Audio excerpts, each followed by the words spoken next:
Hi, everybody. You're listening to another episode of Free Akashic Records Readings, Satisfaction Guaranteed or Your Money Back. I'm Ernesto. I'm your host, and I'll be with you here for the next hour. And I have Veretta on the line as well. Veretta, are you there? Can you hear me right now? I can hear you. We are good to go. Outstanding. So just want to let everybody know that little bit of admin reminders right now that this is the final show that we'll be doing under the old format. So we will be transitioning into a new schedule, and our next show will be on Sunday, July 2nd. That'll be our regular Alchemy Annex. That those programs will be first and third Sundays, and they'll be scheduled. They're scheduled for an hour. It's supposed to be a half-hour podcast, but it's really sort of impossible to compress all of that really deep information into like a 30-minute time slot. So it'll probably go a little bit over. Whatever subscribers we do have on our Patreon page, we will go ahead and get in touch with you over there as well so we can continue the show on. But that'll only be for our subscribers. And then also that our Wednesday shows will be canceled going forward. This is our last Wednesday on the air with you as a free show. We will be transitioning, and those shows will then switch over to second and fourth Thursdays from 6 to 7 p.m. So then that'll be the 13th and the 27th of the next month.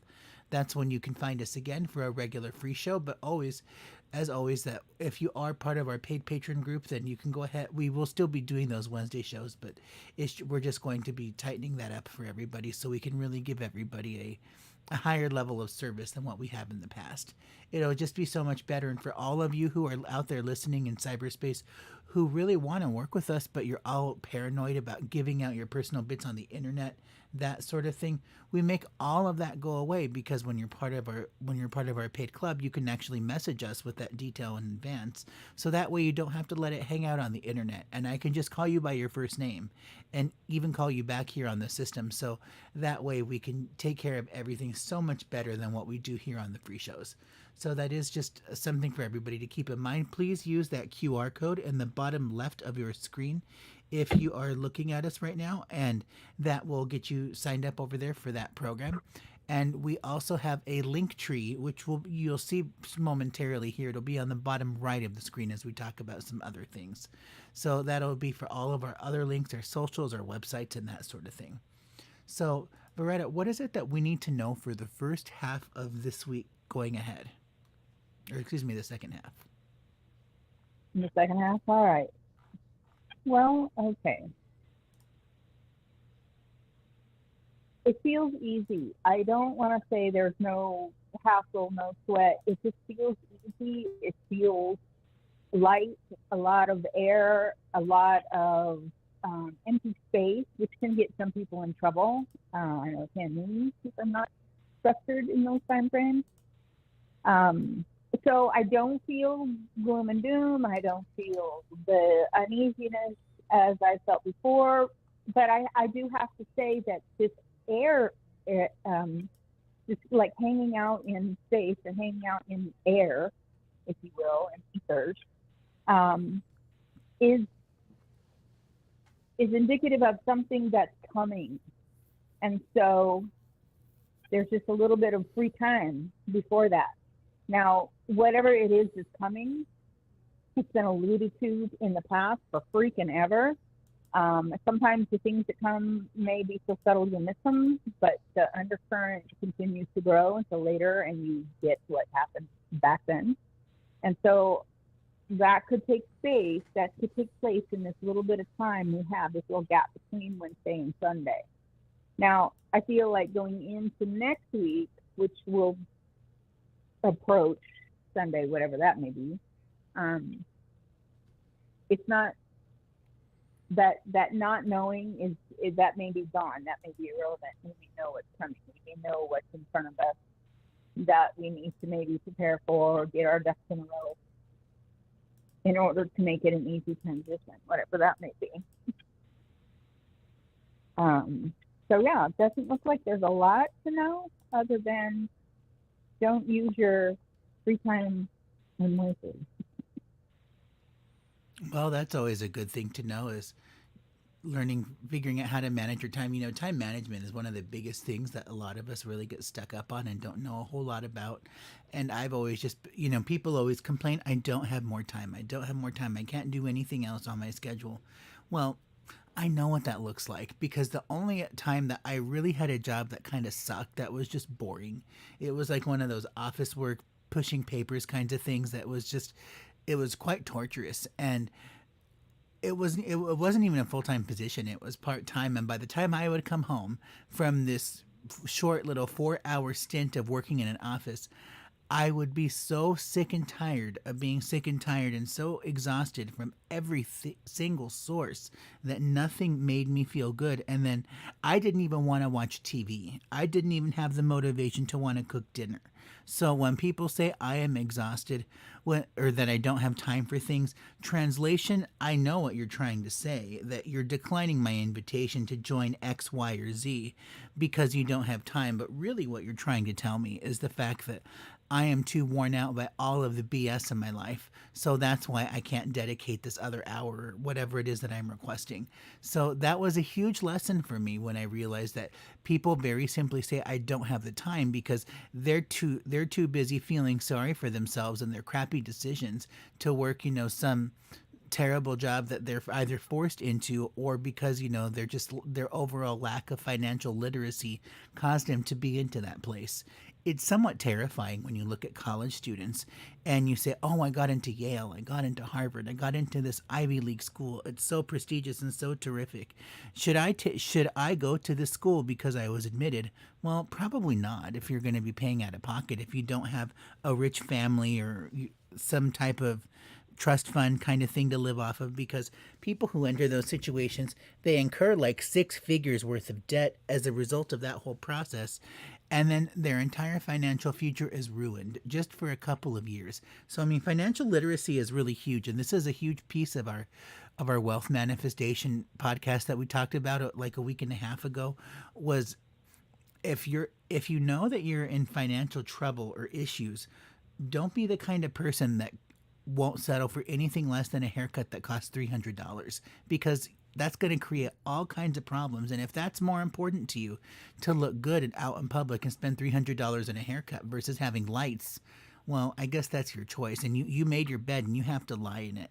So a lot of us don't really like to come to, face the grim reality of, oh, I've really made some bad choices here and I could fix this, or I could keep living with a champagne taste on a beer budget. That's the way I've always lived my life. And it can be very dicey sometimes, but also at the same time you realize, I think I need to fire my financial manager, which is me, because it's just not working out. I'm having to cut way too many corners here, and that self-awareness when it comes to our personal finances of what is or isn't feasible, that really does make a difference in how we experience the future. And there are so many scenarios which make sometimes those decisions difficult. If you're not a college kid, say if you're a single mom, and you can only do so much and take care of kids too, or you're a mom in a family that's very dysfunctional and the dad won't work, and is very abusive. You've got people that will overcommit themselves trying to overcompensate or compensate for the lack thereof, and they literally work themselves to death.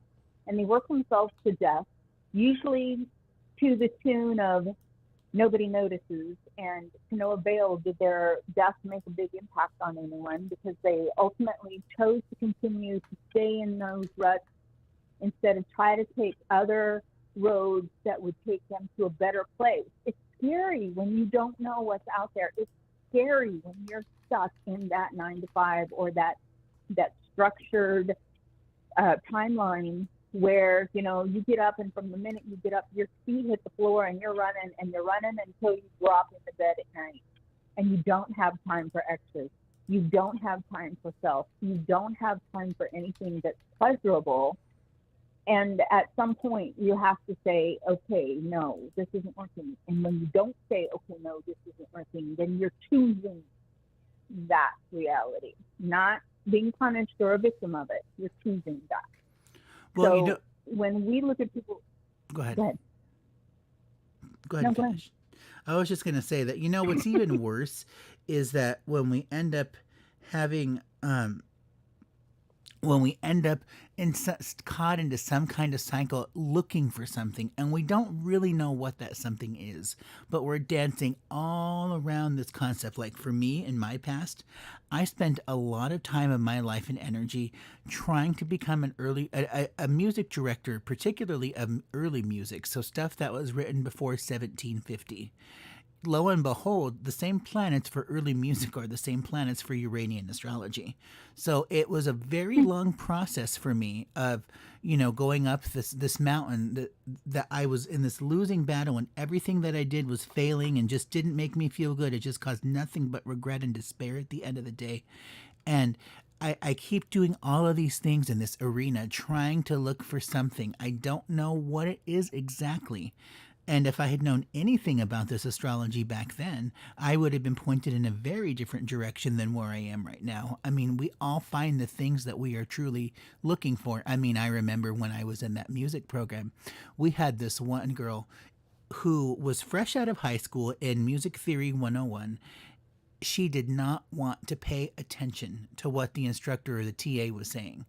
And it was the type of thing that, like, why are you asking this question when they literally said exactly what you're asking about?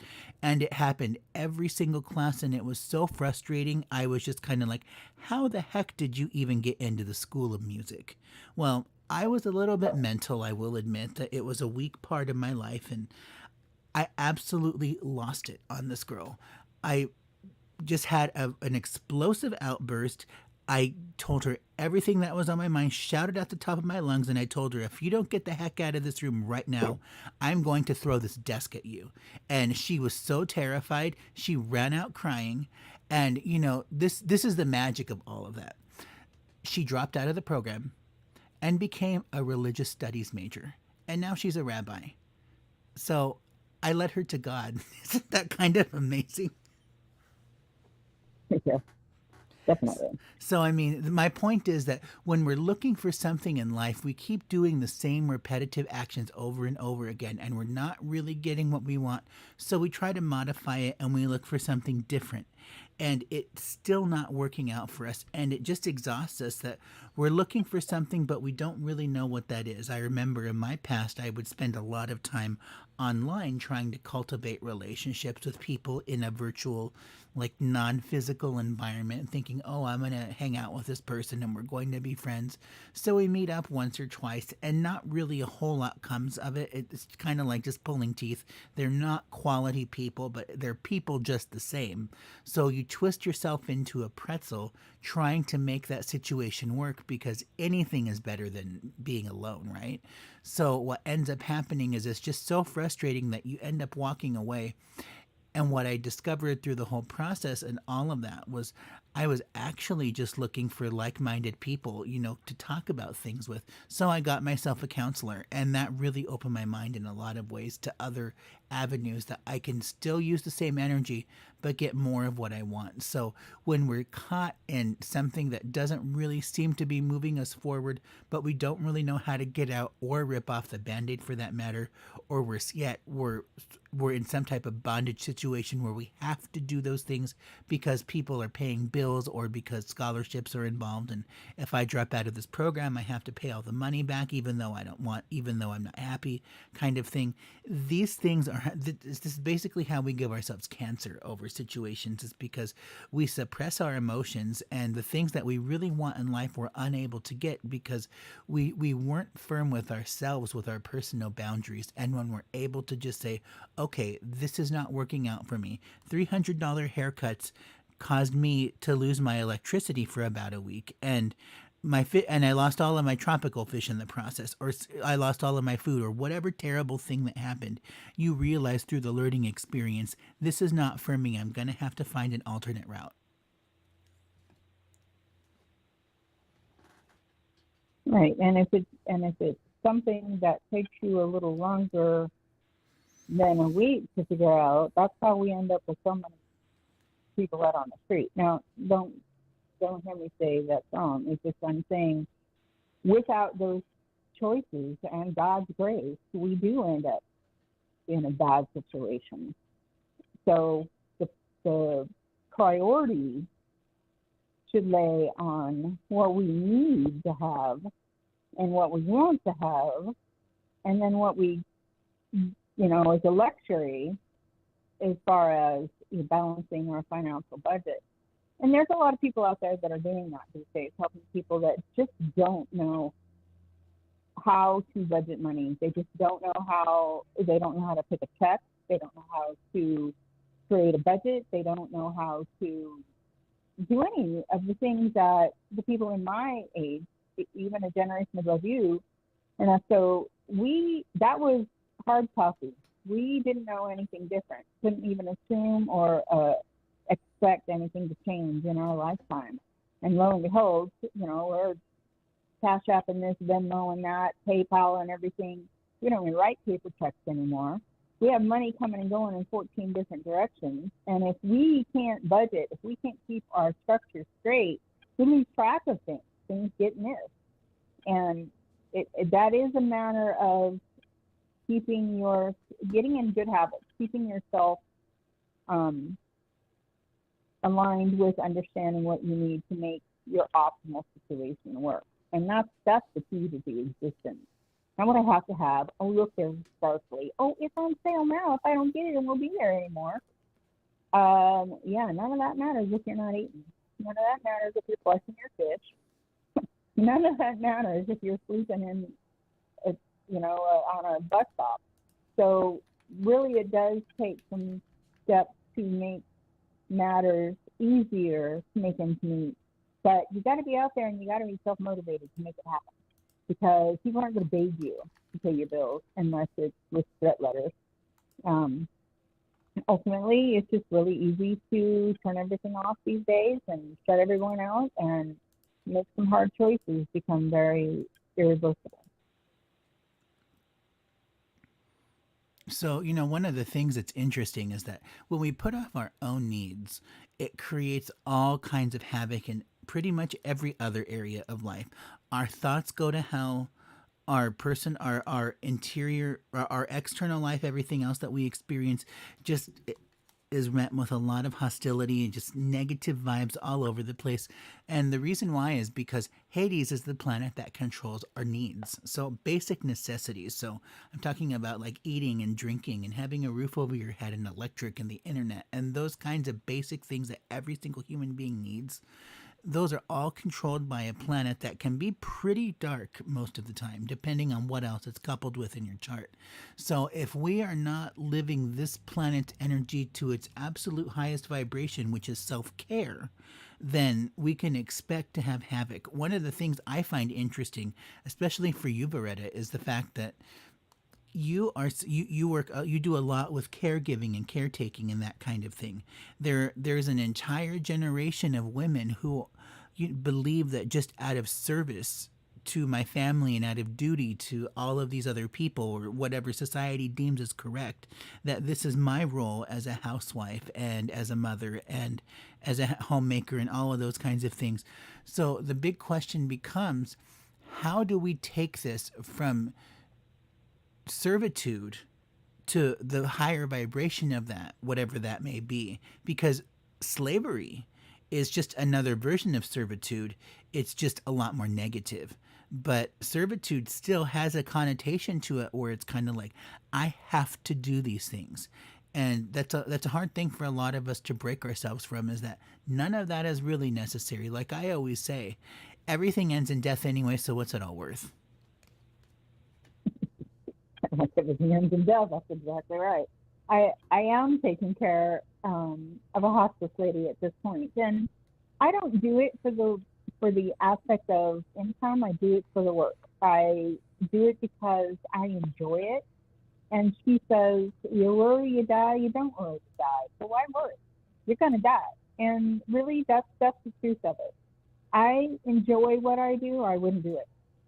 I learned a long time ago that needs could be met without my sacrifice, and I stopped sacrificing. I stopped sacrificing to the degree that I didn't have any kind of pleasure. I didn't allow myself to do anything other than work and serve. And I realized, you know what? My mentor told me a long time ago, and I didn't get it done. Spirit will work for you, Veretta, if you let it. And it dawned on me after breaking my back, starting businesses for people that didn't want to create wealth of their own, helping others, manage their problems, doing the psychic work and the mediumship work that I do, getting people straight and helping them stay on that path, giving them encouragement when they need it or reassurance. They're not going to fail if that's not what they want. I learned that is more important to me than any amount of gold. Knowing that my one life, if this is what I'm here for, is worth it to me to help as many people as possible. And I don't care what walk of life you're in. I don't care what aspect of life you're in. You can be a little kid growing up. You can be just starting off. I can look at children in the early ages and see what they're doing as far as their abilities, their strengths, their weaknesses, how to turn those weaknesses into strengths and learn to live with them. As teenage children telling parents, or the children themselves, if they've emancipated, what to look for in life, how to utilize who they are as far as, their strengths and well-being. And then, of course, all ages of adulthood to as far as counseling, channeling sessions of any sort. And then, of course, I don't care how old you are if you're for hospice, but usually it's geriatric age. And the compensation for me is knowing that they don't lie. They don't lay there in a bed, or they don't lie in one position and believe that they're going away unloved. I let them know that no matter how mean they've been, no matter how bad they've been, no matter how bad they are, because sometimes I didn't go away by the time they got to me, that I was going to love them. I was going to love them into submission, if you will. I was going to make sure that they understood that no matter how bad they thought they were, that they could be loved, and that was enough. And see, for me, Ernesto, to watch people transition from scared, lonely, hostile, angry individuals that never had anything right or had everything right and still were absolutely miserable, they could still know love. They could know that aspect of love. And up to this point, I'm pretty comfortable with being able to say I've not ever walked away from anyone that did not feel that energy. And I knew that they felt it in the reciprocity in the fact that they shared it. They gave it back.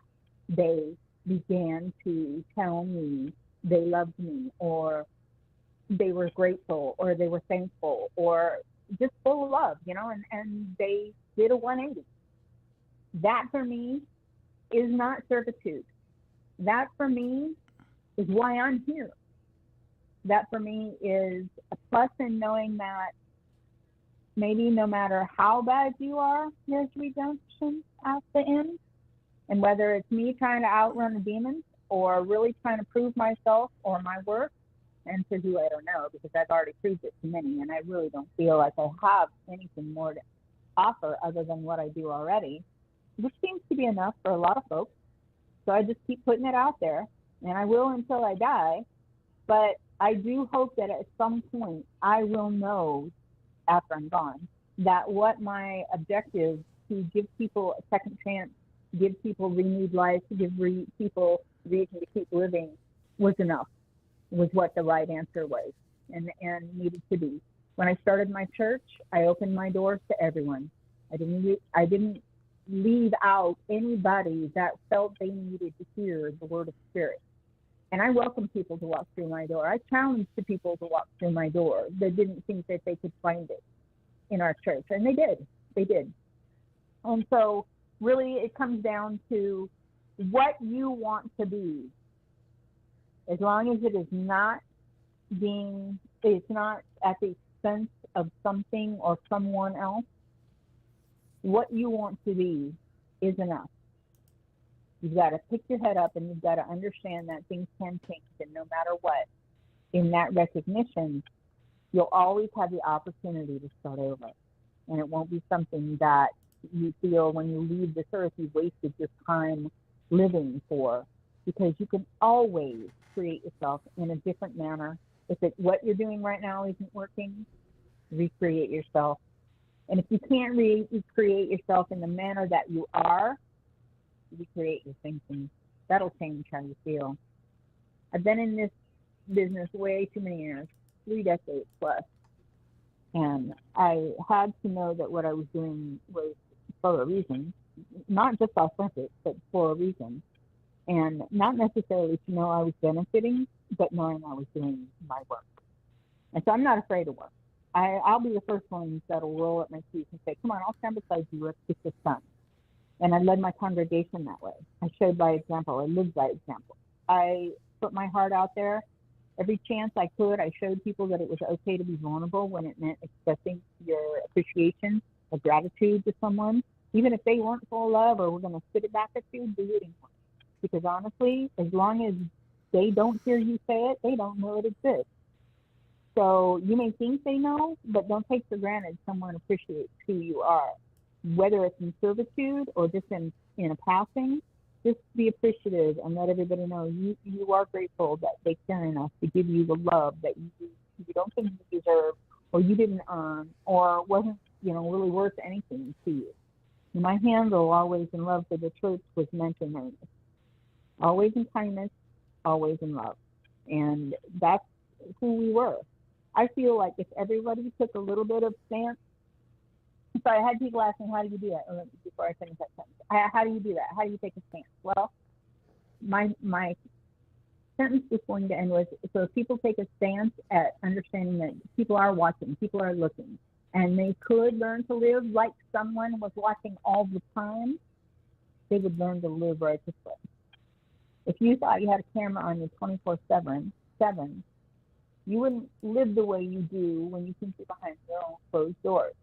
If you learn to live like somebody's watching all the time, then you're living right. And newsflash, somebody is watching all the time. So whether you call it God or spirit or whatever, the fact is there is an eternal life, and your external experience in this dimension will be shown to you when you get to that next stage. So you're going to decide whether you liked what you did or whether you didn't like what you did. And if you can get with the program before you go, you're going to have a better chance of saying, yep, I did okay. I don't want to go back and do it again. To your point about that we're always being watched, I don't know where I get this from, if this is from a sitcom or a movie or what, but I've always sort of wondered, like the intimate things that we do as human beings with other people or possibly even with ourselves, that's all televised in the spirit world, and it's sort of like a comedy channel where they just all laugh hysterically at us, like, what the heck is that? Yeah. Can you imagine that? I can only imagine what it will be. Although, with spirit, it's not about judgment. It's not about, calling names, calling you out, telling you who you are is bad. Spirit is nothing but the transition of love. So unless you're in a lower realm of vibration, then you're not even looking at how we live anything other than as a transition. So, but it is nice to know that we can feel that love if we open ourselves up to it. That's what helps us know it's there. That's what helps us know it's real. And if we can keep the voices in our head at bay long enough to really get a good handle on that emotion, that vibration, which is what we'll tune into at any point in the future when we want that great feeling, it's a vibration. When we get in the habit of knowing that is as close as changing our frame of mind, and we can tune into that vibration as often as we want, we can have love in it. If we'll allow ourselves to understand it doesn't have to come the way you think it needs to come to you. And $1 million rolled up in a convertible with somebody handsome and fit rolling at the wheel saying, come on, baby, let's go. So I just want to let everybody know that we are going to get off to our phone lines now and take some calls from everybody. So we're going to catch up with Jerry first at area code 530. We'll be back with let me unmute your line. Jerry, can you hear me? Are you on the line right now with us? Yes, I can. Thank you. Okay, perfect. So I do have your chart up right now. Would you like a general about health, love, or career, or do you have a question for us?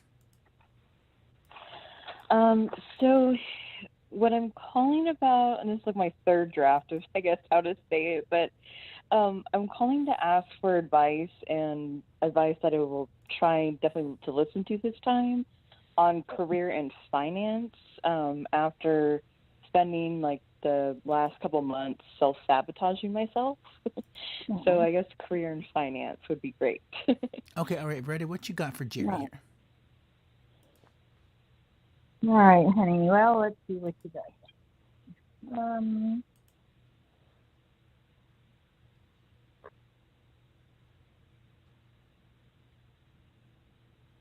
Okay, so I got your mom coming in really strong right now, honey. There seems to be a little bit of echo in the back of your mind of somebody saying something to you that you can't forget.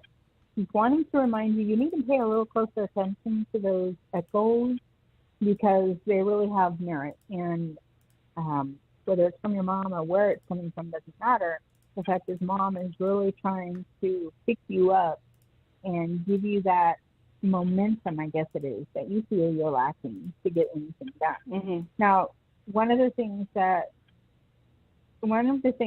she's saying is that you've got a window here of opportunity coming.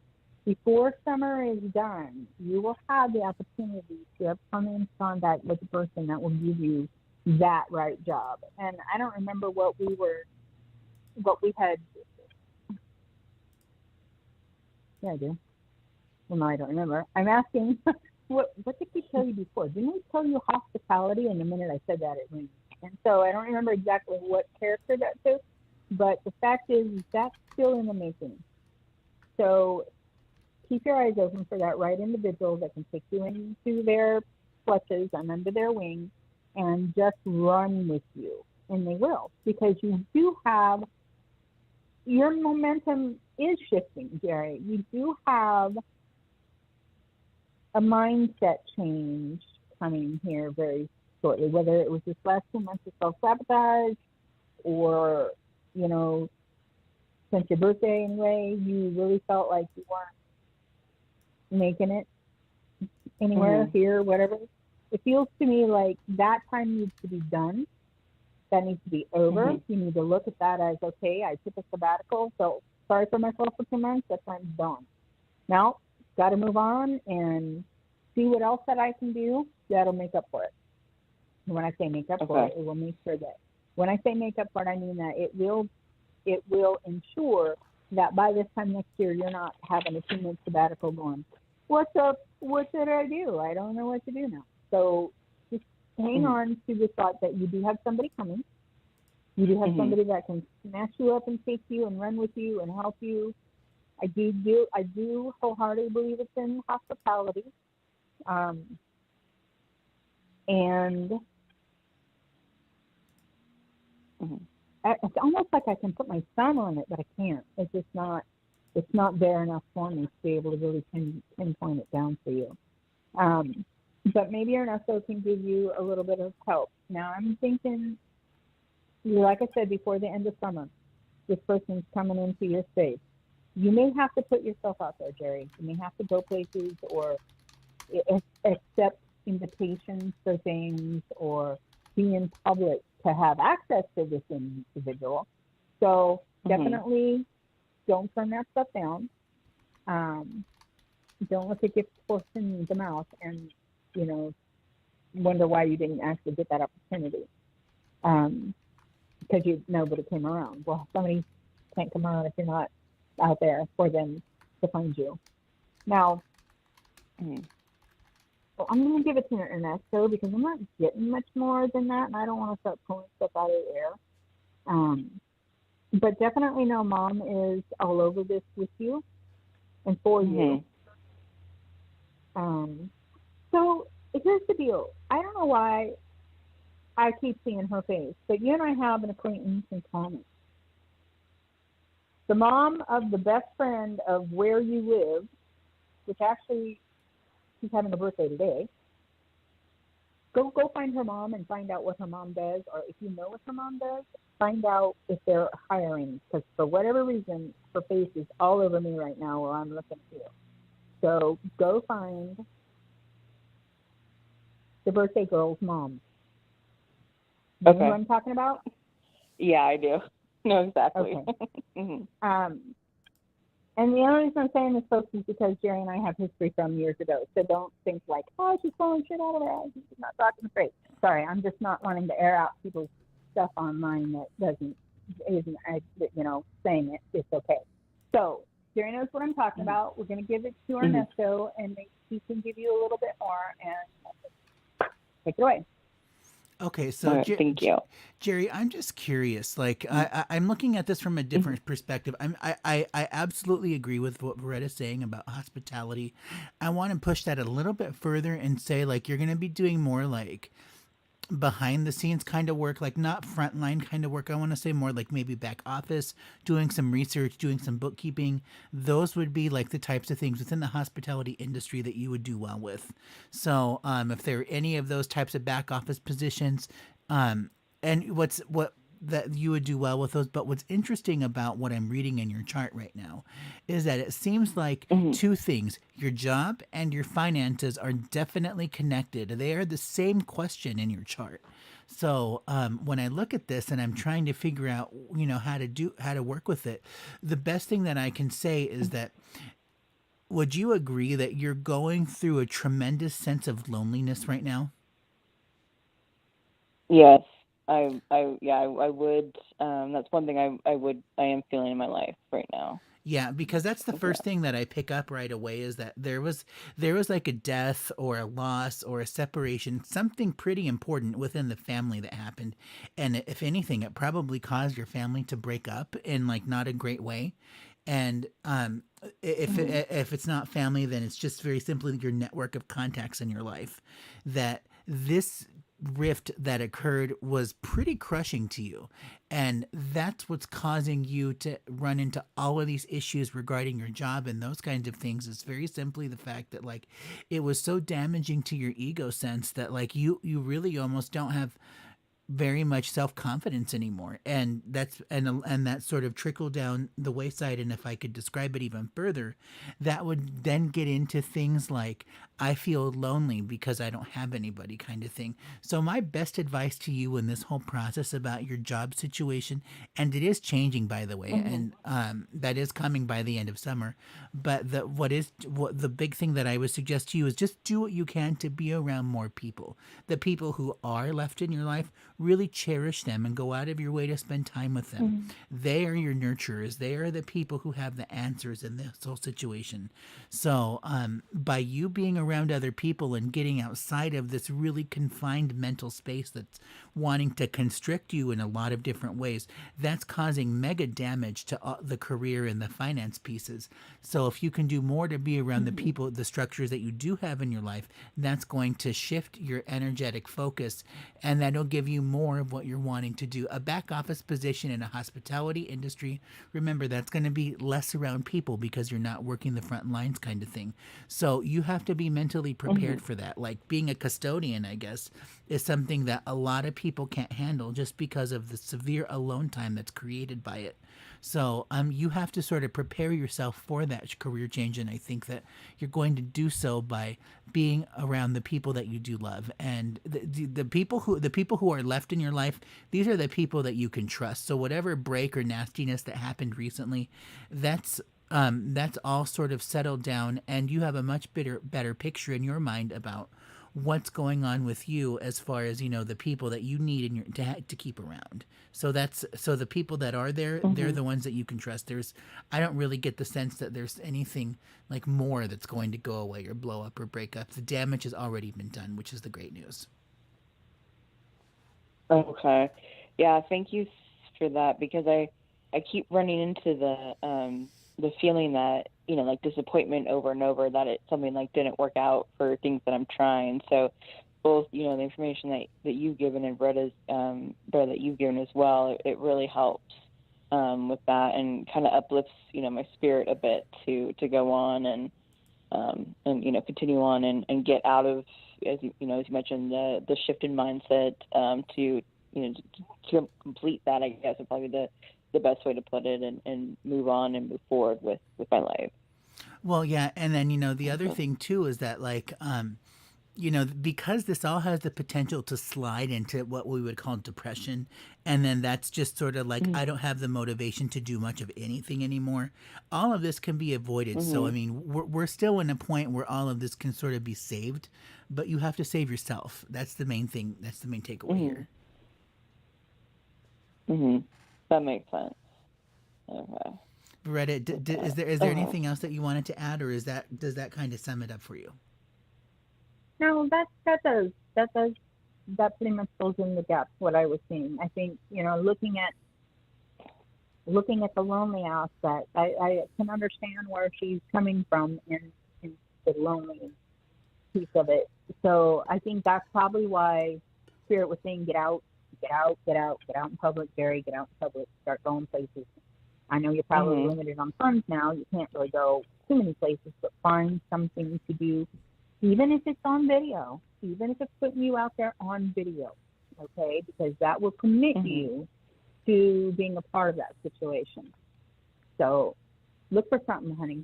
Hit her up and see what you can find and see what she can give you. And, just okay. a piece yeah, of I'll definitely do that. A piece of advice for travel for people who are really strapped for cash. One thing that I always liked was I had a friend in college who was a history major, and she was in the graduate program, and you do an ungodly amount of reading in a program like that. So she would take the bus all the way down to the airport. It was a 2.5-hour trip. And she said it was just like a little bus prison. I would sit there in the back and read my book, and I could watch the sights. And when I got to the airport, then I got a drink, and then I did the whole thing and went back home. So it would take her 5 hours, which was great because that's about what she would need, at least 20 hours a week to get in all of that extra reading. But if you're really strapped for cash, one thing you can always do is just enjoy the little bus prison, enjoy the sights, and do some observation and people watching. That's a fantastic idea. Yeah, I've taken the bus before, but not really in that, for that purpose. So, yeah, taking that approach to that's definitely interesting. I'll definitely keep that in mind.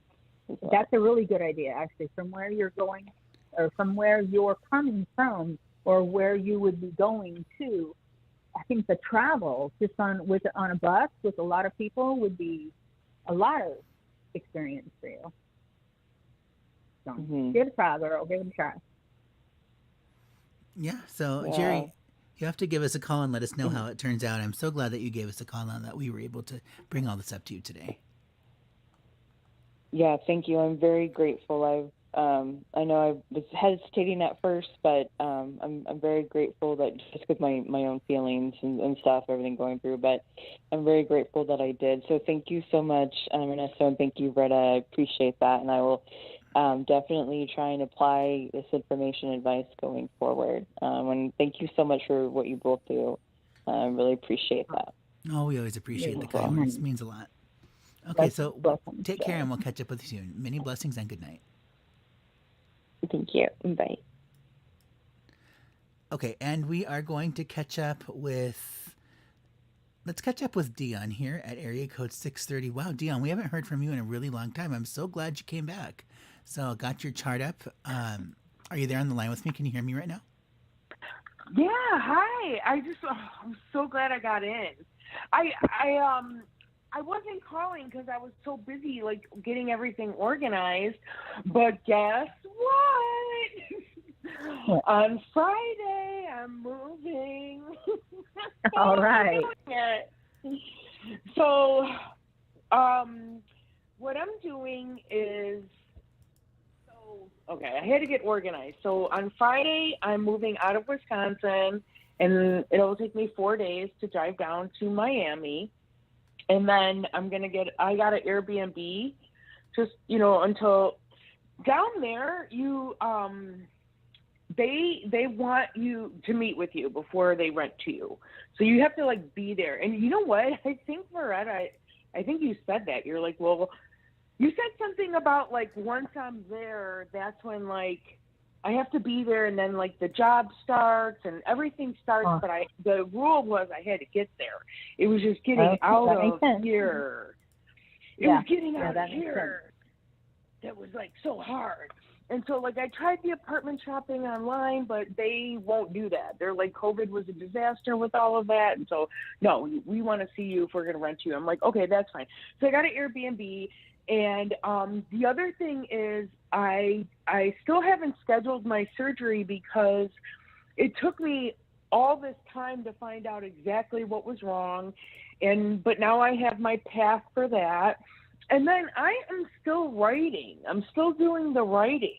And so I am confident that now that I'm going to be out of this dead end where I've been for so long, things are just going to open up for me. It was just like, I didn't want to call and be like, no, I'm still stuck here, but even though that's how I felt, you know what I mean? Because it was like no progress has been made yet, but it's just been a lot of work to just get out the door.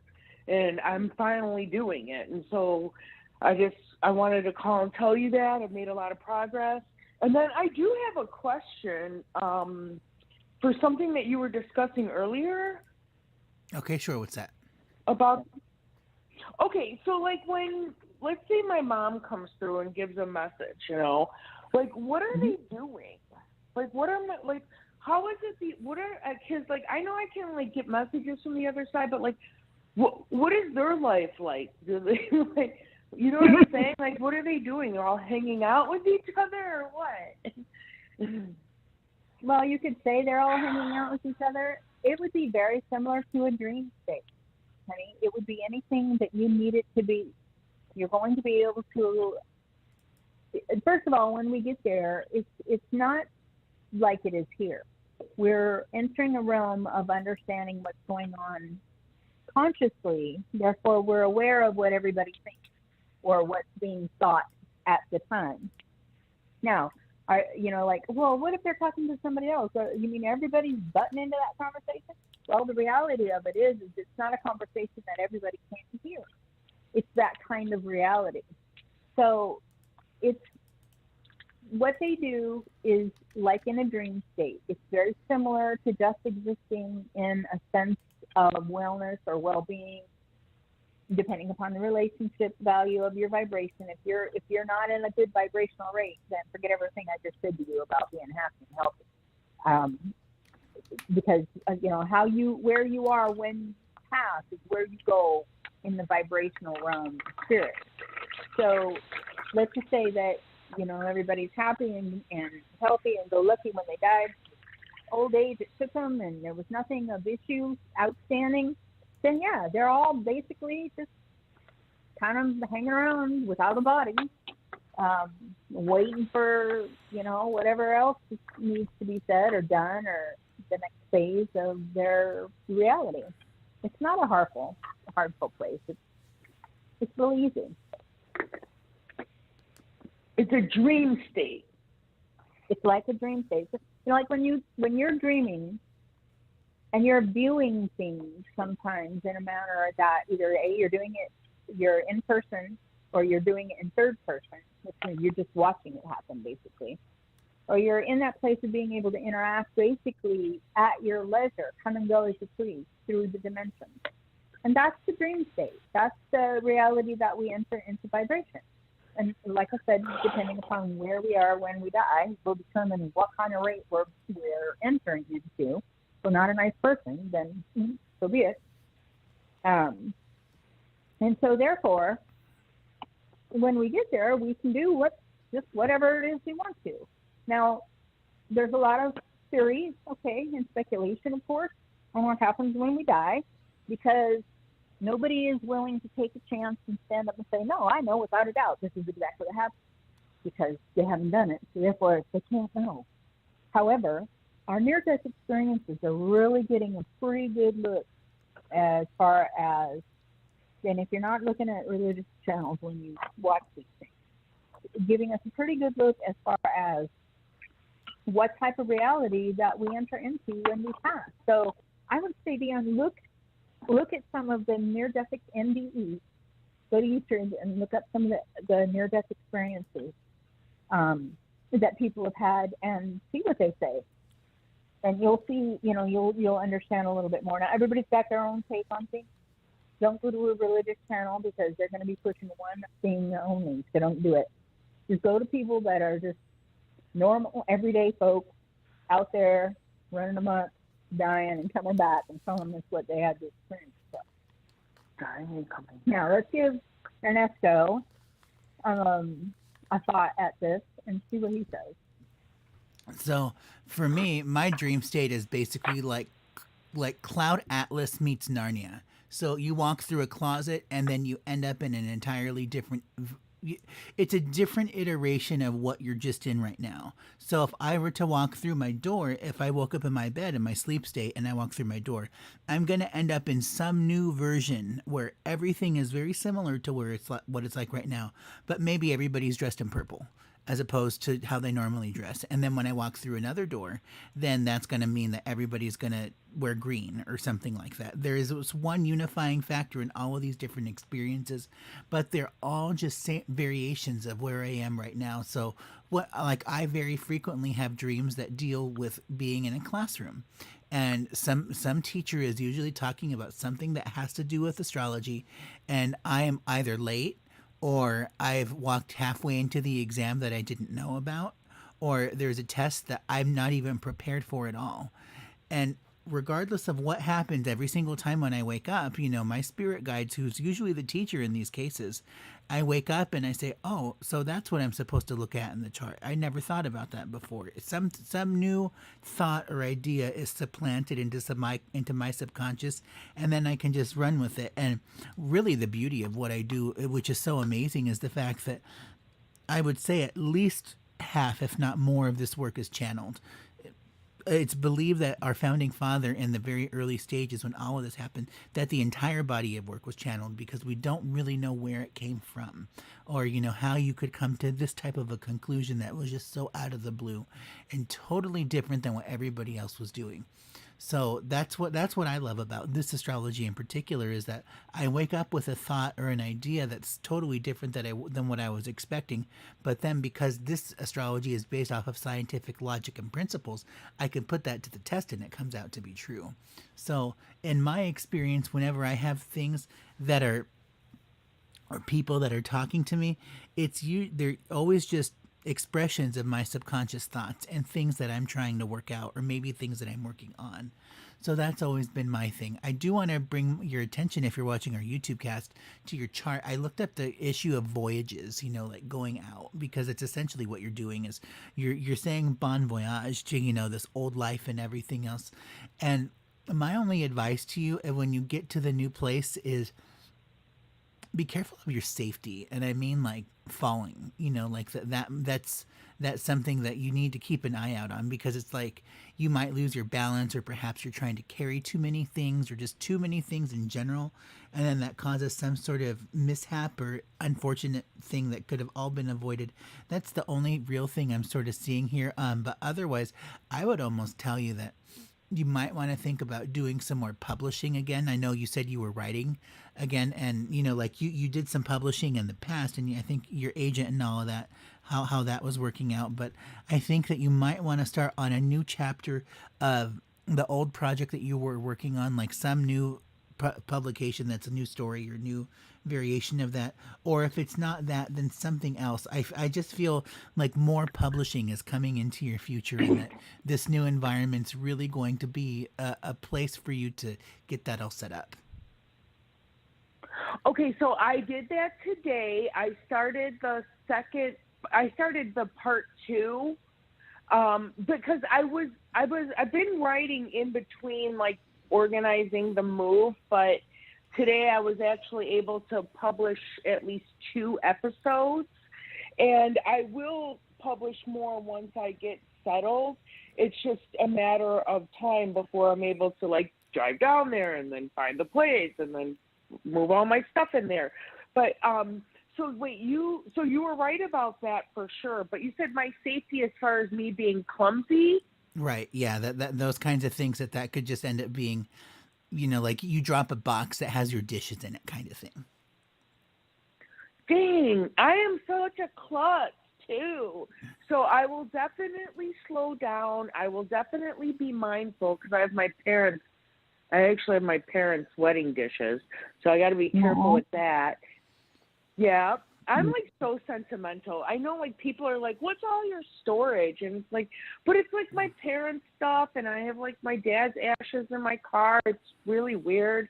Like I have to have them with me all the time, and I don't know. I'm not a hoarder. I'm actually very organized, but I'm so excited that this is finally happening because like I'm gonna be in a city again, and yeah, I did get back to the writing. And Vernetta, I found a desk because you were like, you can still work after your surgery. And I'm like, yeah, but okay. So I found a desk that if I have to not be on my feet, Amazon makes this like rolling desk that like you can, it will roll like on your, like over your bed in a way.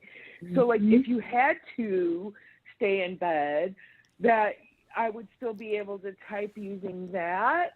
So yeah, just like everything's finally happening. It just took forever, and I miss you guys so much, both of you so much. But what was the point of calling if it wasn't falling into place? You know what I'm saying? If it's not organic, it shouldn't happen. But you don't ever not call us because you don't want to have nothing to say. At least get on the line and listen, Dion. Don't worry about that. We're not going to judge you because it hasn't happened. We get that a lot. We get that a lot. Yeah, and then Dion, I just want to let you know that the surgery stuff, that's definitely like right now that you're going to be having that. So make that that should be your first priority, that self-care piece. And then the other thing I would tell you professionally, something you may also want to think about is look at Toastmasters. That's a public speaking thing, and the function for that and you in particular is not so much to get into the leadership and the presenting and all of that sort of thing. It's because very simply by refining your everyday craft of language and just how you speak, that'll open the doors for you to do things like speech to text, where you can dictate into like a microphone setting, and then all of the words that you want to say come out on the page the way that they're supposed to. So that would be an alternative for you while you're recovering from the surgery and perhaps you're too weak, or there's some other issue that's going on that you can't just sit upright in a chair for 8 to 12 hours a day and do all these other things. By really refining your regular everyday speech capabilities, that would make it to where you can start recording yourself, and then all the words output on the screen the way that you want them to. Okay. Yeah, that's good. I think that would be a great source of socialization to your new area, Dion. I think that would, when he's talking about going into Toastmasters, I'm getting the fact that that's going to introduce you to the people that you're going to need to know initially when you get down there and get started. And just to let you know, I'm like, oh.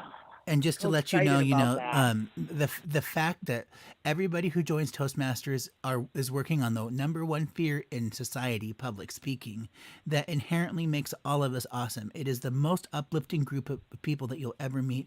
Shop around until you find the right group that fits your personality and sort of who you are. But once you fall into that group, it is the closest thing to church like you would never ever imagine. Wow. Right? Wow. Thank you. Thank you. So be sure to take a look into that, and I think it's toastmasters.org is the international website, and you can just put in your zip code and find meetings in your area, and some of them may be virtual, but I'd really recommend the in-person ones. Virtual is just as well too, especially if they cater to more of local people, just because then you can all talk to each other and get recommendations about what's new and up and coming in your area. So it's if nothing else, the networking possibilities are limitless, and everything that it opens your eyes to, because people who are there naturally want to be there, and they're always working on their own thing, and that means that everybody's moving forward together. So if you come on board in your skill set and you say, hey, I'm a writer and I'm looking at some other things, you may come across people who are doing something similar. Like in my club, I am their IT go-to expert. I don't know why. I'm kind of a technophobe when it comes to things like audio engineering and TV production. These aren't things I'm very good at, but I can explain it well enough that it can increase our meeting flow and capabilities. So it's really quite nice how everybody is in it to help each other. Okay. Yeah, I'm looking forward to having a social life again. I feel like I've been really isolated and on lockdown here, and I've just been so focused on making it a priority to finally just get down there already, you know? And I know we've been talking about it for a while. I'm so glad it's finally happening. Yeah, me I know, too. I can't believe it's finally here. I'm going to run out of this place. I'm telling you. I think part of it was they just didn't want me to leave. You know what I mean? In a weird way. Because you know how they say, like, everybody is us pushed out? And it's like the more I wanted to leave, the harder it was to go. And so finally I reclaimed my power. And I was like, no, because I feel like I'm going home down there, even though I've never even been to Miami. I've only been to the airport. But I just know that, like, that's where's my next step. But I'm very excited. And, yeah, safety is always a concern, especially, like, I'm by myself with my dog. But I'm pretty street smart. I just have to remember not to get sucked into talking to people, because people, that's been my biggest downfall, is being like a single person navigating life on my own, is I've noticed that, like, people suck me in to, like, a certain conversation, and then I'm like a fly in a web. You know what I mean? It's hard for me to get out. You know what I'm saying? And also the fact that you come from gullible. you come from a part of the country where people are just naturally wired to be kind and nice, and they'll listen to you regardless of, how bad your day is going or anything. You come from a part of the country where I can chew your ear off for 30 minutes about all kinds of nonsense, and it's okay. You have the time for me. Me, on the other hand, I'm just kind of like, there's the door, there's the bridge. I'm really sorry, but I'm not feeling well right now. I'll cut you off at the knees. I have no hesitation in doing that. But for you, it's a I can definitely understand your perspective that, people are just always nice, and that doesn't really, it has its place, but we live in such a world that people are also there's also a lot of weirdos out there, and they like to run with that information once they know that they can get away with it. Right. So it's like, I have to remember to be, you don't want to be so guarded that you don't, like, make relationships, but I have to be mindful that, like, I am going into a new town, and I do write about murderers. So, like, I have to be careful. I don't tell people, oh, yeah, I live over here. You know what I'm saying? It's like, how do I tell people, oh, I just wrote a documentary about, someone's death, but the murderers haven't been caught yet. Like, that's going to get out. You know what I'm saying? I have to be mindful of that. The last piece of advice I have for you is, there's a lot of meth in Florida. Stay away from it. Like those kinds of people, that usually doesn't bode well for a lot of us. I don't even drink anymore. I haven't had a drink in months. And even all year, I didn't even have a desire to drink. It's like when you're running on pure energy, just like, I drink 2 cups of coffee a day. You know what I'm saying? But once you start running on pure energy, you stay far away from all of that. Like, I have no desire to even start that up again or anything like that. I feel too good. But you're right. There is a lot of drug issues in Florida for sure. Yeah, so, well, we do wish you all the best, Dion. And don't forget, we are switching to our Patreon model. If you scan that QR code in the bottom left of the screen, then you'll gain access to our account. Plans as low as $8 a month, and you'll get all of our spiritual inspiration and everything else. And at the higher tiers, you even get personalized invocations or mantras that you can work with and repeat to yourself on a daily basis. Sounds good. Thank you. Well, I'm so glad that you gave us a call again. Glad you're doing well, and we hope to catch up with you soon. And be sure to give us a call back. Okay. Have a good night. Many blessings, and until next time, take care. Okay, and I see Amala. I see you're on the line right there with us, and we will be with you in just a moment. We're going to catch up with Leslie right now from area code 330. Hi, Leslie. Are you in the line? Can you hear me right now? Yes.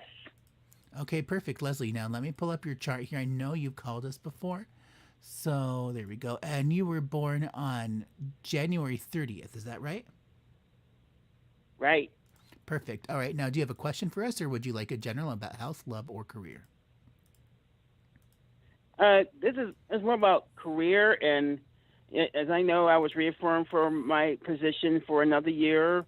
That was in the last month and a half, but I'm looking ahead to 2024, around February or March, and I do plan to apply for another academic advising job at a college or university.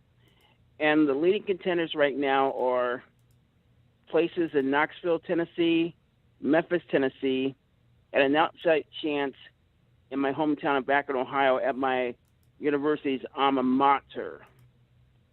And you said that's for 24? I don't know. Yes. Okay. I'm looking at applying again in the next 9 months from now. Okay. All right. So, Veretta, what you got here for Leslie about relocating for an academic advisor position?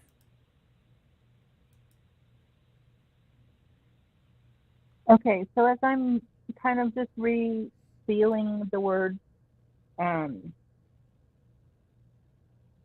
you're missing, there's some aspect of what you're planning gone. There's something you're missing, and I'm not quite sure what I'm feeling.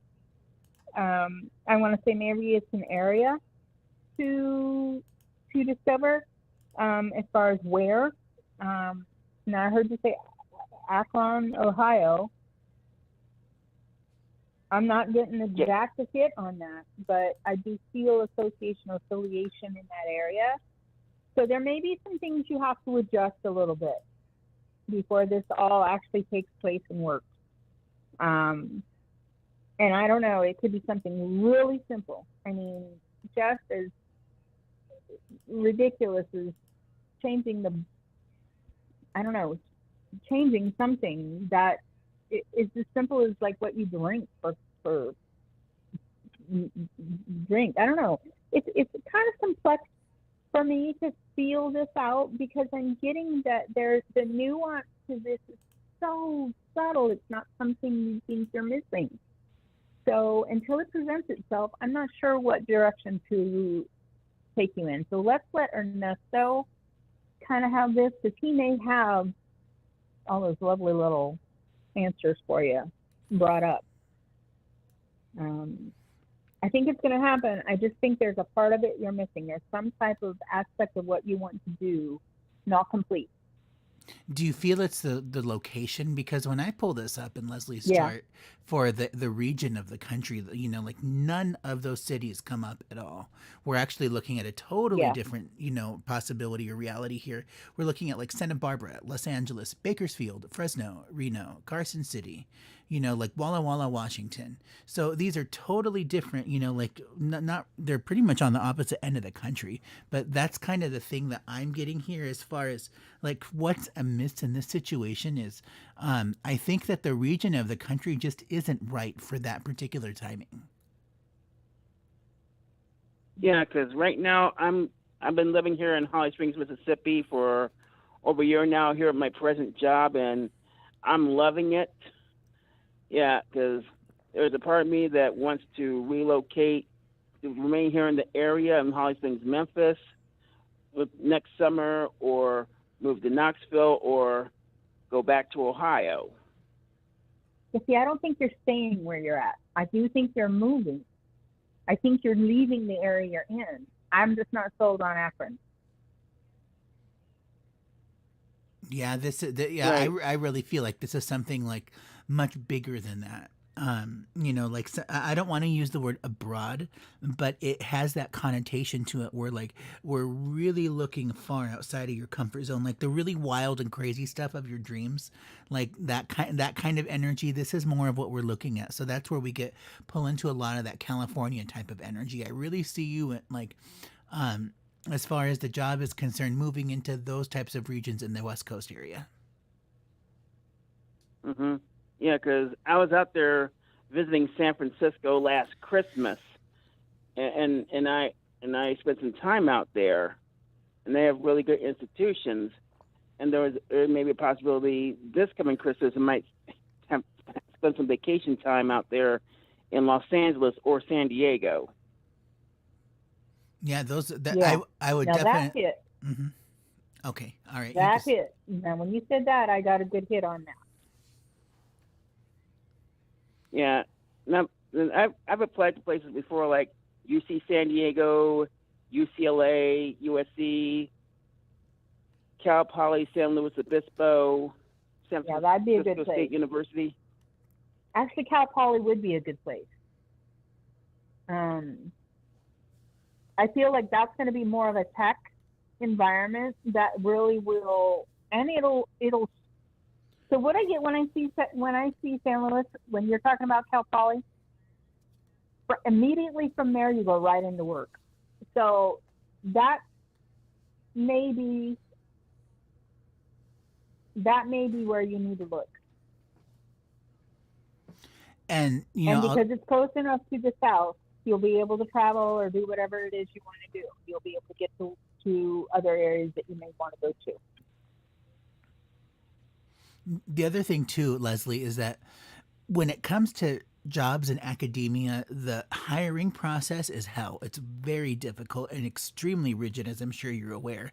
Like at my alma mater, the University of Arizona, just to so much as be a cafeteria worker, it's hell in a handbasket, and then a trip up a very steep mountain just to make sure that your application is even accepted, because of how all of that has to be so precisely worded with the job description, because they basically don't care about you unless if they know that this person is going to represent our company well. That's what they're most concerned about in most academic environments. So what I would really do is use AI to your advantage. Do some Reddit searches, find some AI, whether if that's Chat GPT or whatever that might be, to punch up your resume so that way it matches the job description the way it's supposed to.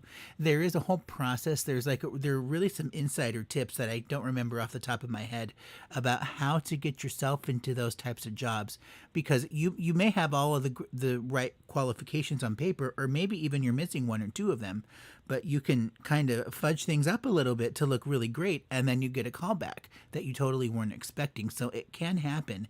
It's just you have to figure out how to get past the gatekeeper to broaden your horizons. So I do think that is happening, and that's going to be your biggest piece of homework right now is what is it that I have to do, not necessarily to cheat the system, but just to get past the gatekeeper so that they know that I am the right person for this job. And once you get into it, I think that this is going to be the job the right one for you, that you're not going to be leaving for a very, very long time.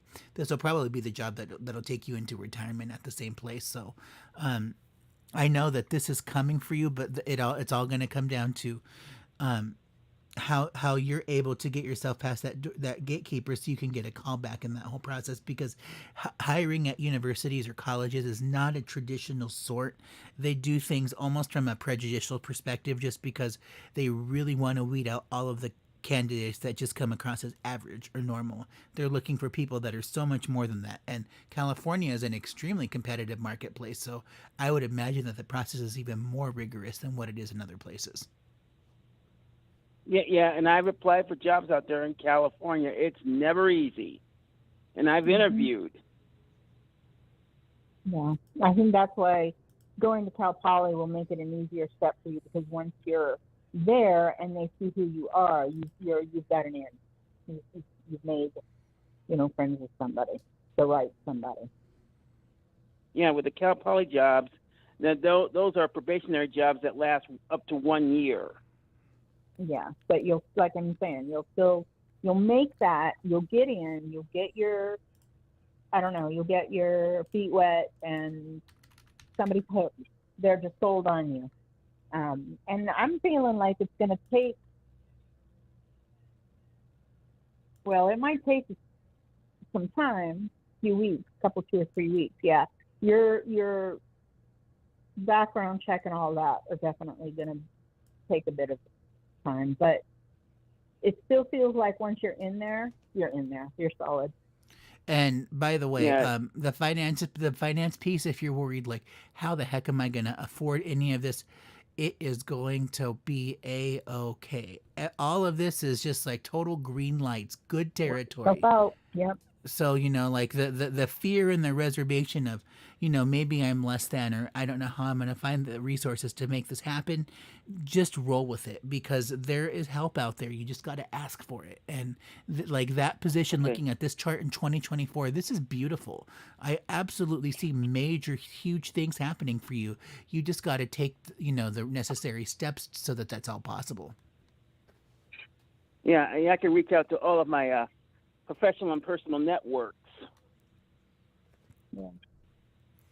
Yep. So that's what I'm picking up here in the chart. So um, I'm going to leave you with that, and we're going to get on to our next caller. But Leslie, I do wish you the very best of luck in this whole process, and be sure to use those AIs to your advantage, because they really are great, and that's how you're going to get into this. Well, what was that again? AI? Yeah, using AI to doctor up your resume so that way it triggers whatever check marks that the system needs from their document scanner, so you get a callback, just because Yeah. those academia positions are really hard to get into. But if you word it exactly using an AI the way that the job description wants it to, then you'll get someplace with that. You can do some Reddit searches on that to get some more advice about career issues and how to get your foot in the door in those environments. But using that AI technology to your advantage is going to be how you'll get in. Yeah, because I can use that to my advantage right now in my present job here at the small college here in Holly Springs. Yeah, so you've got great things coming to you, Leslie, and especially in 2024, this is a great chart. I like the way this looks. So I hope you're being a good person right now, because what you get another year, that's really going to be dependent on your actions and homework right now. Okay. Okay, well, thanks so much for giving us a call, and we'll catch up with you real soon. Take care, and until next time, many blessings. Thank you. Okay, and we are going to catch up with Amala here at area code 860. Here we go. Let me just before I put you on the line, I do want to say hi to our other subscribers, to Ashio. I just saw that you were with us, and Rosemaria. Do want to thank you for coming out. We are going to close the show here with Amala, so we got you on the line. Hi, are you there with us? Can you hear me right now? Yeah. Hi, how are you? We're doing great. Hi. Pulling up your chart here I'm now. good. Last but not least, Okay, as so always. it's just crazy. I don't even know. Loretta, Ernesto, I'm going to get to the point. Okay. What's going on with me? I don't even know. My head's spinning. I feel like everybody's spinning. The word is like, I think it's the 80s or 90s thing. That word. They spin everything I say. I speak with the truth. Not my truth, even universal truth. And the people who are offended are people who can't handle it, like Jack Nicholson says. And it's in the movie. What was that?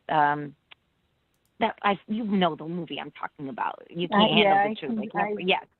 So Yeah. that's happening, and then these phony balonies people, they're driving me crazy. And it's just like they're just one after another. What is universe doing with me? What is all of this? Please. Shadow people. Any insight?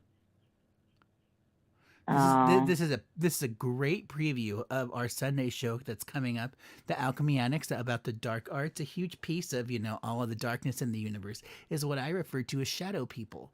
So shadow people, these manifest in a number of different ways. For example, people who are on an ego trip, and they come onto the show and they give us a fake name and fake birth data. That's one aspect of it. Another thing is catfishers, scammers, people who know all of the right things to say and to get into our pocketbooks. And then there's a third subset of shadow people, which are just sort of like mirrored reflections that are just like, whether if they're from our past self, from things that transpired a few years ago, or just, ugliness about ourselves in the present. They're always just coming up and being thrown right back at us. Like every single time I come in contact with these shadow people, it's always a call for me to take a look at myself and the darkness about the things I don't like about myself, and how I can improve those things. One of the things that I've come to terms with recently is that I can eliminate a lot of the frustration that I feel in life about meeting people very simply by getting offline and into the real world, by being around tangible things that totally shifted the dialogue in my own personal life to where I didn't feel these really unpleasant things about myself anymore. So I'm sorry to cut you off, Beretta, but that's my 2 cents. That's immediately what stood out to me when Okay. you said that you have things What do that you What do you think? I have a couple comments, but what do you think, Veretta? And then I'll say something. And I wasn't cut off. I was going to hear what you had to say, because the shadow thing is Yeah. what needs to be addressed. And unfortunately, I don't want to make you mad. So, honey, one of the things Ernesto said about what we have inside ourselves, or who we are in the aspect of good and bad, a lot of times those sort of things will happen when we need to see that in ourselves. So now, what am I saying? I'm not telling you that you're a bad person, but what I am saying to you is, in our pursuit to find balance, sometimes we get a little bit across the line on what's good and bad, and we start labeling everything, and judging everything, and seeing everything not us. And that's a cause for concern, because we're really cutting ourselves off from the experiences with those people we need to have. And regardless of why, even if it's just a matter of hearing their point of view and then being able to express ourselves, or being able to recognize the kind of people that are just going to suck you dry, and it doesn't matter how much you try to help them, they're just going to want to use you. All this shadow stuff, which people is termed now using the word shadow, the race basically it's a matter of learning to understand that the ego can get the better of us and whip our ass occasionally. So we need to pay attention sometimes, so we aren't getting too ahead of ourselves or bigger than who we are, and that we don't need to hit the ground. We don't need to get a crash and burn to understand that maybe a little bit of the way we're acting is necessary. I'm not saying that you acted any way. I'm not saying there was any one person that you did whatever you did to, but the reality of it is if you have a plethora of the same theme of things happening, you're the reason. And it's nothing to do with punishment. It's nothing to do with consequence. It is to do with you understanding that there are all kinds of people that have issues, that have things that they need help with. And who's to say that you're not the person that can actually help them if you're not in a place of looking at them with pity or judgment? Yeah, I completely understand what you're saying, but like what came to mind when both of you were talking is like, I feel like I'm not only the black sheep, but it's like pointing fingers. Everybody's pointing fingers at me. It's like, you know what my metaphors is? It's like if you go out to drive. Listen. If you're on the, go ahead. I'm sorry. Yes. Go ahead. Here's what you need to know. Yes. If you're okay with yourself, honey, who gives a shit what anybody else has to say or think? It's family. It's just the family crap. It doesn't matter. I totally understand you on the family part. Okay? Yeah. I get you on that. But the reality of that is we are here to live for us, not them. We are here to do our growing, and we need them sometimes to help us with that. But we don't need them to tear us down in the process. Right. So what we need to do is understand that we do not deserve that, but we cannot demand that people respect us. However, we can absolutely withhold our attention if they should choose to treat us like shit. If they should not think that we're worth anything, we do not have to have anything to do with them. We have a choice about that. Yes. Now, all the people that you're getting slammed with right now, they're trying to tell you that there's a softer approach to what you're doing. And that softer approach is what Ernesto was talking about getting in public and changing his litany. Because the minute you change your rhetoric, the minute you change the internal story you got around people or with people or toward people, your life changes. Your whole life changes. And then those people don't come around anymore. So, so it's simple and sweet, Irma. What you want to do is you want to say, you know what, I'm okay with myself. If you're not okay with me, that's your problem. I'm not going to make it mine. but I am not going to also continue to be around this kind of stuff because literally I don't deserve this. And because I don't deserve this, you obviously don't understand who I am. And I need to go. And it's just that simple. You don't have to get mad. You don't have to, they don't have to get ugly, or there doesn't have to be a word fight going on. You just need to come to some determination in your own self at some point in time. These people are going to hurt you. They're not going to let, a softness show that's going to give you any advantage of having them in your life. The minute, don't give them the benefit of the doubt. Don't think if you work harder, they'll change their way.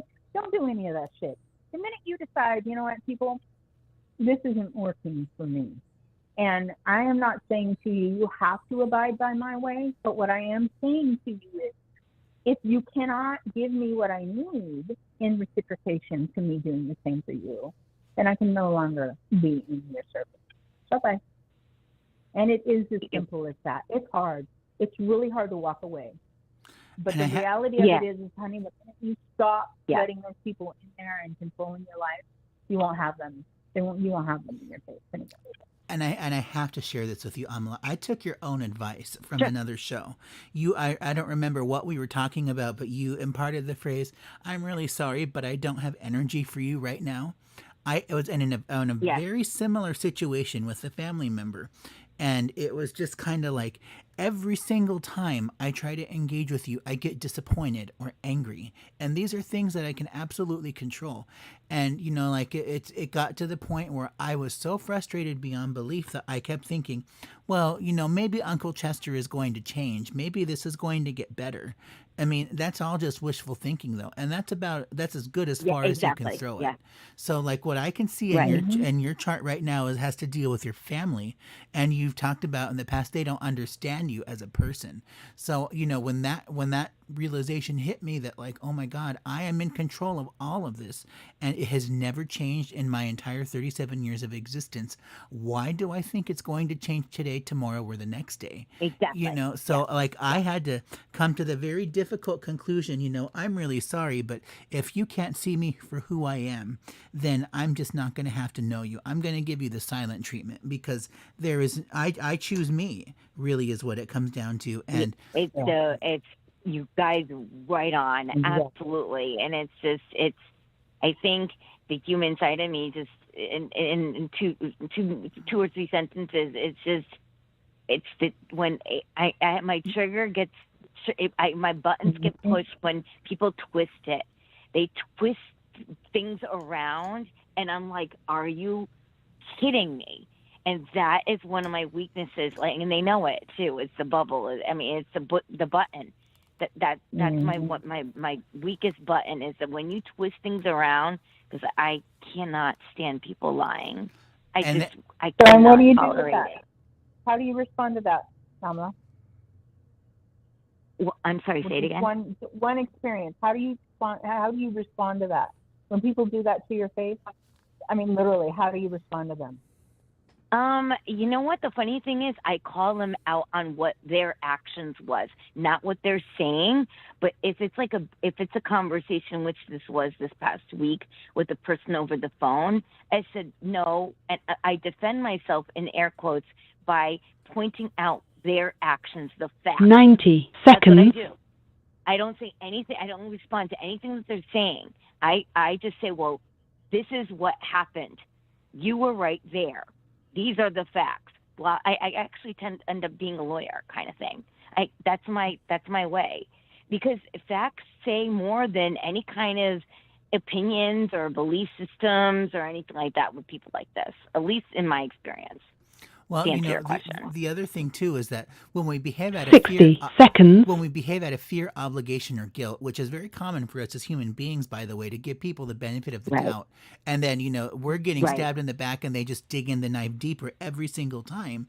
Then there comes a time where we have to realize, I may be your family member, but that's okay. I choose me. This is just not working out. Better luck in the next life, truly. And we have to choose ourselves in this case.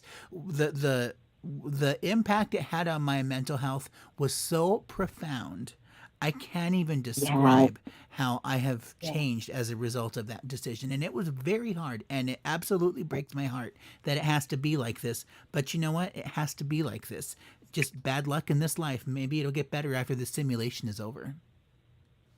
You know what I did? And the last thing I'm going to say, and I'll wrap it up, 10 is that seconds. I actually looked up manipulation because I know what the root cause of these things are. So I actually looked it up on YouTube. It was fascinating. It's just like the biggest win-win with people like this is to, I think one of you said it already, to ignore it, to detach, to walk away. Exactly all what I those said. things, because to do anything else means nothing. Nothing. Your power is silence. Bottom line, that's what they were psychologists talking about this. I'm like, this is so helpful. Oh my God. It was beautiful. And just talking to you, thank you. I'm grateful, and thank you for this, because it really helps me set me, puts things into perspective, and I feel like I'm at ease now. That's the word. I am at ease, because I'm twisted for the last You're a powerhouse, 5 days. Yeah. Don't let somebody shut you down because of the way you're feeling about the past story. You've got to look at it too with the intent that I know that you're hoping that facts will make a difference, but honey, what if they can't see it that way? They can't see it. Not that they don't want to, but they can't. And indeed, what you're doing now is handing them more ammunition to use against you because you're trying to be fair. And so what I'm saying to you about these type of people that can't honestly understand why you are the way you are, it's because they can't honestly understand. They don't get it. They just don't. So therefore, you have to decide. And it's just as simple as if you walked into like a preschool and these children knew you and they knew that they shouldn't do such and such, but they did it anyway, would you respond to them the same way you do the family members? Yeah. A lot of it is just projection too. It's like, Wayne Dyer said it, like, what do you get when you squeeze an orange? You don't get apple juice, you get orange juice. So whatever's coming out of people's mouths, it's their stuff. It's projection. I know those parts. Yeah. It's just a matter of it's like staying strong or talking, even just this conversation of 10 whatever minutes we've been on. It's becoming, it's like, man up. I'm like, you're a strong lady. This is just testing your strength. Yeah. You really are.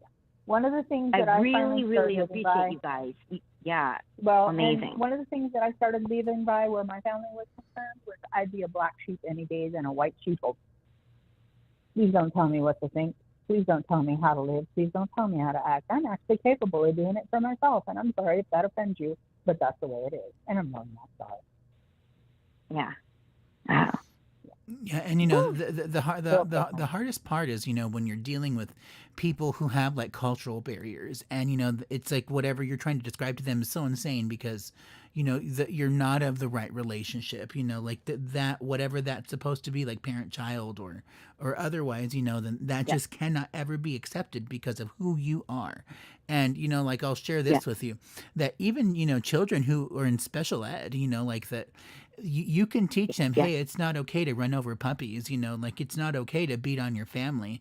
And they will learn this, at a certain point. It may take a lot of repetition, but you can get through to them, but when it comes to, narcissistic people or people who are just basically intellectually disabled to where they can't see it otherwise, you can only get so far, and then you have to realize, well, this is just bad behavior and I have to walk away. Yeah. And I'm beating a dead horse, and there's nothing that's going to come of it. It's always so heartbreaking, and it just gives you emotional cancer over the whole situation that it has to be like this. But you just have to realize I need to cut the cord because this is not healthy for me, and it's just not worth my time or energy anymore. And this is a great way to end. I want to share this meme. It's love, LOVE. You know how to spell it, but this is the acronym. Let others voluntarily evolve. I love that. Yeah, I do too. Says it all, right? Let others voluntarily evolve. That is all. That's all I'm going to end with. It's perfect. I'm just so grateful. I think part of me just needs to talk about it You have no idea how much lighter I feel because it was bottled up. And I need to talk to people like you guys who get it. You know what I mean? And I feel so much better. Thank you. Thank you. Thank you. Thank you. Thank you. Well, I want It's to let amazing talking to you I want guys. to let you know that scan that QR code on the bottom of your screen, and it takes you straight to our patron program, and you can get into all of those paid shows and events that we're going to be offering everybody. So we can give you a whole new specialized tier of service that, unlike what you're getting on the regular show. Awesome. Awesome. So wait, I go to YouTube and do this? Yeah, or Okay, sorry. if you're reading the BTR description, you'll see we finally have all our sites in one place. It's a hyperlink. If you click Okay. on that, the one at the very top is going to take you straight to our patron program. Excellent. I'll do that right now so I won't forget. Okay, excellent. Thank you so much. God bless you both. You guys are Well, amazing. Yeah, And thanks. thank you for the talk. Absolutely, anytime. Thanks so much for being the best part of our program, and we always enjoy catching up with you. Awesome. Veretta and I were talking about you the other day that when we met up, that you're our kind of people, that you understand us. And Well, you guys, it takes one to know, and it's just refreshing talking to you. And I needed to talk to people who actually get it than to be like, I don't get it. I don't get it. Even counselors don't get it. It doesn't even matter. they That's another show. But that's another whatever. show. It's fine. yeah, Yeah, for exactly. sure. All right, you All guys right. take care. Happy 4th of July. Oh, Happy same 4th to you. of Yeah, July, wish you the guys. same, and we'll catch up with you soon. Until next time, many blessings and Sounds good night. good. Okay. You too. Bye. Okay, well, we want to thank all of our guests for coming out tonight. We are going to close down the show. We will be back with you guys again on Sunday. That's going to be on July 2nd at 10 a.m. for our next Alchemy Annex about the dark arts. So do pay attention for that and be sure to tune in. For all other things Uranian Astrology, be sure to check out eastrologer.tv. And if you scan that QR code in the bottom left corner of your YouTube screen, that will take you over to our Patreon program where you can sign up to get all of our inspiration and paid shows and all other kinds of exciting things that are coming new into the future. So, Veretta, thank you so much for coming out for today, and it's always been a pleasure to catch up with everybody. So, really glad that we were able to do this with you tonight and with everybody else. Absolutely. Many blessings, and have a safe rest of your week. Yes, Bye-bye. have a great rest of your week, everybody. We'll catch up with you soon. Until next time, good luck and Godspeed.